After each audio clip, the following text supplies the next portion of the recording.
Hello dear students, welcome back to my channel physics SPC. Gravitation का एक question. Two satellite of earth S1 and S2 are moving in the same orbit. The mass of S1 is 4 times of the mass of S2. Which one of the following statement is true? पहले इसका figure बना लेते हैं, फिर statement पढ़ते हैं एक एक करके। सबसे पहले एक अर्थ बनाइए। ये अर्थ है। अर्थ का मास कैपिटल एम है और अर्थ की रेडियस कैपिटल आर है। अब दो सैटेलाइट हैं, एक ही ऑर्बिट में घूम रहे हैं, सेम ऑर्बिट है, उसकी रेडियस ऑफ ऑर्बिट दोनों की सेम है। ये एक मान लो आपकी ऑर्बिट हो गई। एक सैटेलाइट S1 ये है और the mass of S1 is 4 times of S2। दूसरा और सैटेलाइट ये रहा S2, पहला ये रहा। इसका जो मास है M1, इसका मास M2 मान लेता और M1 is 4 times of M2। ये हमें क्वेश्चन में गिवन है, लेकिन एक ही ऑर्बिट में घूम रहा है, रेडियस ऑफ ऑर्बिट दोनों की सेम है। Small r is the radius of orbit, radius of orbit. लेकिन अगर इसके सरफेस से देखेंगे, इसकी हाइट h, तो सोचो स्मॉल आर कितना होना चाहिए, कैपिटल आर प्लस h होना चाहिए। This is radius of orbit of satellite, radius of circular orbit of satellite. ठीक। अब क्वेश्चन में पहला कहा the potential energy of earth and satellite in two cases are equal. तो चेक करते हैं कि जो potential energy, formula based question है, फॉर्मूला याद होना चाहिए बस केवल। जो ग्रेविटेशनल पोटेंशियल एनर्जी जो होती है of a satellite and earth, U equal to minus का G कैपिटल M, सैटेलाइट का मास, यहाँ पे small m, mass of satellite, mass of satellite over radius of orbit. Capital M small M के बीच की शॉर्टेस्ट सेपरेशन, जो कि capital M small M के बीच की शॉर्टेस्ट सेपरेशन स्मॉल आर मानी है। देखो जो पोटेंशियल एनर्जी है वो सैटेलाइट के मास पर डिपेंड कर रहा है। रेडियस ऑफ ऑर्बिट तो दोनों की कैसी है, सेम है। ये रेडियस ऑफ ऑर्बिट है और ये अर्थ का मास है, mass of earth. Mass of earth दोनों के लिए कॉमन है, लेकिन सैटेलाइट का जो मास है वो S1 का ज्यादा है किससे, S2 से।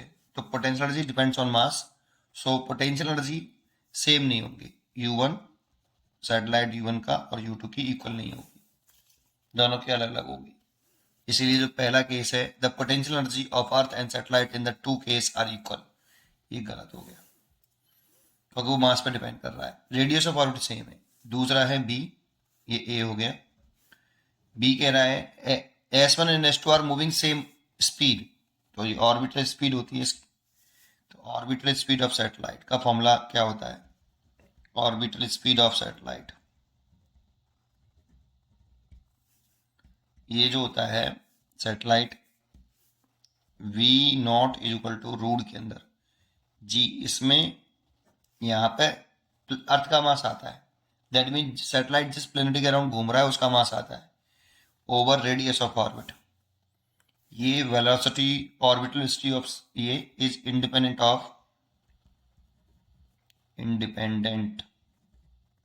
Of mass of satellite, mass of satellite के मास से इंडिपेंडेंट है।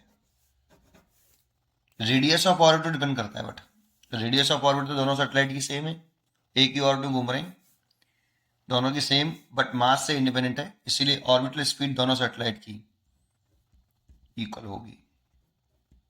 ये ठीक है, ठीक है। इसीलिए S1 S2 are moving with same speed, B choice is correct. C भी पढ़ लेते हैं। The kinetic energy of the two satellite are equal. तो काइनेटिक का फॉर्मूला क्या होता है, काइनेटिक एनर्जी ऑफ सैटेलाइट ये होता है half mass of satellite into orbital velocity का स्क्वायर। इस जगह पे अगर हम ऑर्बिटल वेलोसिटी ये वाली पुट कर दें तो half small m G capital M by R, that means G capital M small m by 2R। तो ये रेडियस ऑफ ऑर्बिट पर और सैटेलाइट के मास दोनों पर डिपेंड कर रहा है।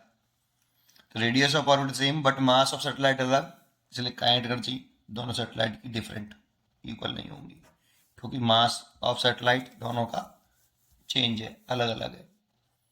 सैटेलाइट का मास डिफरेंट है ना, इसीलिए एनर्जी भी डिफरेंट होंगी, डी, इसलिए ये चॉइस भी गलत हो गई।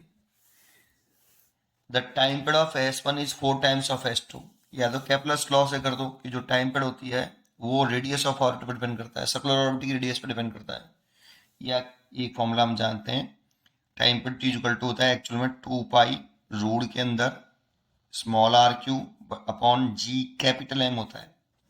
ये भी टाइम पीरियड भी जो सैटेलाइट के मास से इंडिपेंडेंट होता है, इसका स्क्वायर करोगे ना both side, T square is equal to 4 pi over G capital M r का क्यूब, ये पूरा कांस्टेंट टर्म हो गया, देखो ये वाला, और T square proportional to r का क्यूब, ये केपलर का थर्ड लॉ हो गया, Kepler third law of planetary motion.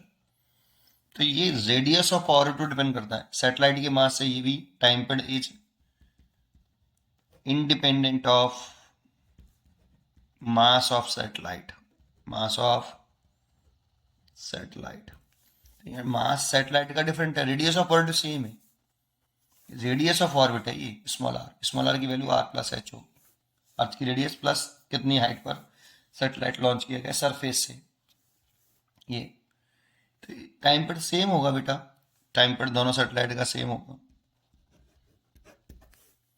Different नहीं होगा। यहाँ पे कहा है time period of S1 is 4 times of S2, इसलिए ये वाली चॉइस भी गलत हो गई। पढ़ते रहिए और खुश रहिए, थैंक यू।